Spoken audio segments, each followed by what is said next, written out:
एक lady pregnant होती है एंड अ कपल विजिट्स मी, तो उनका क्वेश्चन ये होता है कि जी क्या हमारी डिलीवरी नॉर्मल होगी। लेकिन क्योंकि हमारे यहाँ ये कॉन्सेप्ट है कि नॉर्मल डिलीवरी वो है जो वेजाइनल रूट से होती है और जो एबनॉर्मल डिलीवरी है वो सिजेरियन सेक्शन से होती है। जो फर्स्ट प्रेगनेंसी होती है 80% उसमें चांसेस यही होते हैं कि अगर सब कुछ ठीक जा रहा है, फिजिकली सब कुछ ठीक जा रहा है, तो 80% चांसेस हैं कि नॉर्मल डिलीवरी ही होगी। बिस्मिल्लाहिर्रहमानिर्रहीम, अस्सलाम वालेकुम। मैं हूं डॉक्टर सादिया मुमताज़ और उम्मीद करती हूं कि आप सब लोग खैरियत से होंगे और मेरी वीडियोस से हासिल होने वाली जो मालूमात है उन पे अमल करते होंगे। आज मैं एक बहुत इंटरेस्टिंग टॉपिक डिस्कस करने लगी हूं जो कि जैसे ही एक लेडी प्रेग्नेंट होती है एंड अ कपल विजिट्स मी, तो उनका क्वेश्चन ये होता है कि जी क्या हमारी डिलीवरी नॉर्मल होगी।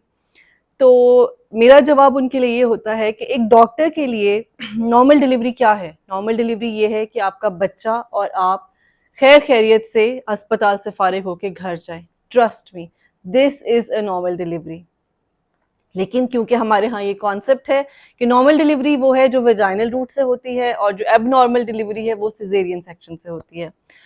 तो खैर हम गेटिंग टू योर इंटरेस्ट कि जी नॉर्मल डिलीवरी के लिए क्या ज़रूरी है, तो मैं उसके बारे में आपको कुछ इंफॉर्मेशन देना चाहूँगी। जो फर्स्ट प्रेगनेंसी होती है 80% उसमें चांसेस यही होते हैं कि अगर सब कुछ ठीक जा रहा है, फिजिकली सब कुछ ठीक जा रहा है, तो 80% चांसेस हैं कि नॉर्मल डिलीवरी ही होगी, अनलेस के कोई ऐसी कोई कंडीशन हो जाए मदर में या बेबी में कि उसमें हमें सी सेक्शन करना पड़े। लेकिन ट्रस्ट मी, ऑब्स्टेट्रिक्स यानी कि प्रेगनेंसी रिलेटेड और डिलीवरी ये जो है ये इतना अनप्रिडिक्टेबल होता है कि जिस पेशेंट का हम एंड तक ये एक्सपेक्ट करते हैं कि हाँ ठीक है ये नॉर्मल होगा, एंड में हमें उसके लिए उसका सी सेक्शन करना पड़ सकता है कई दफ़ा।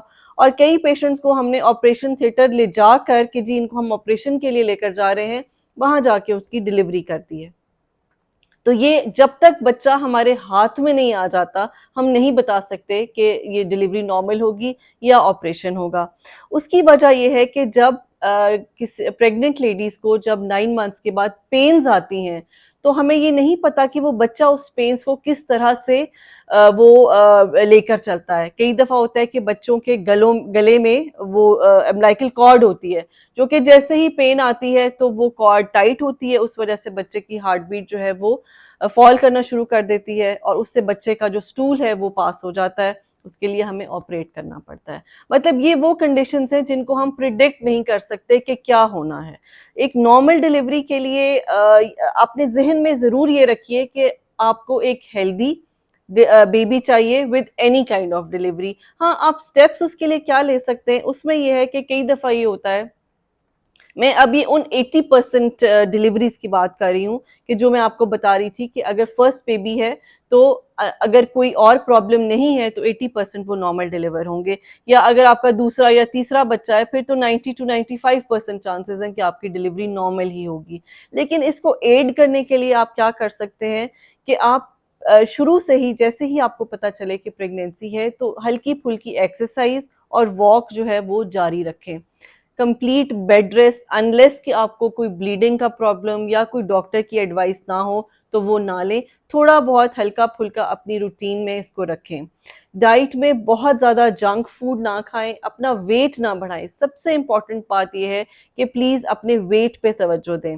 अगर आपका वेट बहुत ज़्यादा बढ़ेगा, आपके बच्चे का वेट ऑटोमेटिकली बहुत ज़्यादा बढ़ेगा, तो उस बच्चे के लिए नॉर्मल उस केनाल के थ्रू पास होना जो है वो मुश्किल हो जाता है और कई दफ़ा बहुत टीयरफुल डिलीवरीज होती हैं। क्यों? क्योंकि बेबी का साइज़ बहुत ज़्यादा होता है और जो जगह होती है वो तंग होती है, तो वो मदर को फिर वो टीयर्स बहुत ज़्यादा फेस करने पड़ते हैं और इन द लॉन्ग रन उन टीयर्स की बहुत प्रॉब्लम होती है, पेन रहती है और ब्लीडिंग होती है और वो बहुत ज़्यादा प्रॉब्लमेटिक रहता है। खैर, coming back to the point कि अपना वेट आपने 12 केजी से, जो आपका प्री प्रेगनेंसी वेट है, उससे लेकर till the day you deliver, मतलब उन 9 माह के आखिरी दिन तक आपका वजन सिर्फ 12 किलो बढ़ना चाहिए। 12 किलो से जितना ऊपर वजन है वो फिर आपको coming back to the shape बहुत प्रॉब्लम करता है। ये 12 किलो बहुत ऑप्टिमम है आपकी हेल्थ के लिए और उस बच्चे की हेल्थ के लिए। और डेली आपको सिर्फ 300 कैलोरीज जो है वो एक्स्ट्रा लेनी है। ये एक बहुत बड़ी मिथ है कि अब तुम प्रेग्नेंट हो तो आपने 2 लोगों के लिए खाना खाना, ऐसा कुछ नहीं। बच्चा एक पैरासाइट है, उसको जो चाहिए वो आपसे ले लेगा, ठीक है, लेकिन आपने उसको एक्स्ट्रा देने के लिए अपने ऊपर एक्स्ट्रा वेट जो है वो नहीं चढ़ाना। थर्डली, अपने विजिट्स को डॉक्टर के साथ रेगुलर रखिए, वंस अ मंथ ज़रूर अपने डॉक्टर को विजिट कीजिए, ताकि अगर कोई कॉम्प्लिकेशन है तो वो बहुत अर्ली पिकअप हो जाए और उसका उसी अर्ली पीरियड में उसका डायग्नोसिस होके उसका ट्रीटमेंट लाइकवाइज चलता रहे, ताकि अगर कोई प्रॉब्लम एंड तक चलती है तो फिर वो आप भी मेंटली प्रिपेयर्ड होते हैं कि what will be the mode of delivery. जैसे कई दफ़ा पेशेंट्स को शुगर होती है, तो शुगर में बच्चा है उसका साइज़ बहुत बढ़ जाता है, तो अगर तो 4 किलो तक का बेबी होता है तो उसको हम कोशिश करते हैं नॉर्मल ही डिलीवर करें।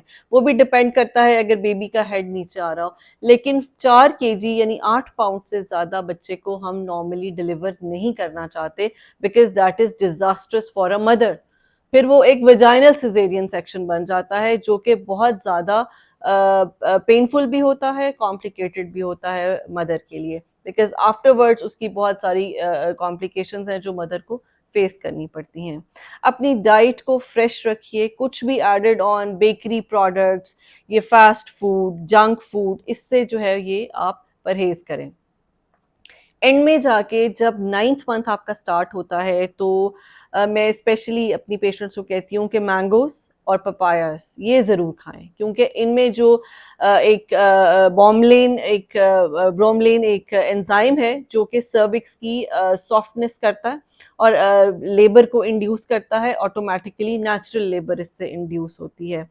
Last but not the least, let the baby decide when to come. आजकल ये भी बहुत ट्रेंड है कि जैसे ही 9th मंथ स्टार्ट होता है, पेशेंट्स आती हैं मेरे पास कि बस अब मेरा 9th मंथ स्टार्ट हो गया, अब मैं थक गई हूँ, अब मैं मज़ीद इसको नहीं लेकर चल सकती, आप मेरी इंडक्शन कर दें। आप तो इंडक्शन क्या है? इंडक्शन हम टैबलेट रख के आर्टिफिशियल पेन्स जो स्टार्ट करते हैं।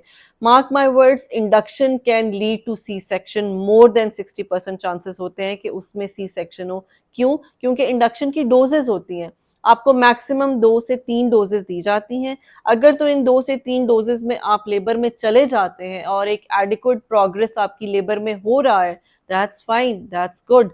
लेकिन अगर आपकी लेबर स्टक हो जाती है तो तीसरी डोज के बाद फिर हमारे पास और कोई चारा नहीं, फिर हम ये नहीं कह सकते अच्छा अब आप घर जाएं, नेक्स्ट वीक आइएगा। क्यों? क्योंकि अब हमने आपके यूट्रस को स्टिमुलेट कर दिया है, अब हमने उसको हंटर चला दिया है, अब पीछे का कोई रास्ता नहीं, सारी कश्तियां जल चुकी हैं, अब आइदर वे जो है baby has to come out, ठीक है। तो प्लीज अपने जो 40 वीक्स का पीरियड है, बल्कि कई दफा तो 40 वीक से ऊपर भी 2 से 3 दिन लेकर जाया जाता है, ये देखने के लिए कि जितनी नेचुरल लेबर स्टार्ट हो उसके रिजल्ट्स जो है वो आर्टिफिशियल इंडक्शन से बहुत बेहतर है, और वो नेचुरल प्रोसेस तो फिर नेचुरल प्रोसेस होता है। तो प्लीज एक इस चीज की भी जल्दी ना करें कि अब हमारे इतने वीक्स हो गए, 37 वीक्स हो गए, 38 वीक्स हो गए, तो बस अब आप हमारी इंडक्शन करें और अब हमारी डिलीवरी करें। आई होप वो सारे पॉइंट्स आपको क्लियर हो चुके होंगे, which will help you to get a normal vaginal delivery.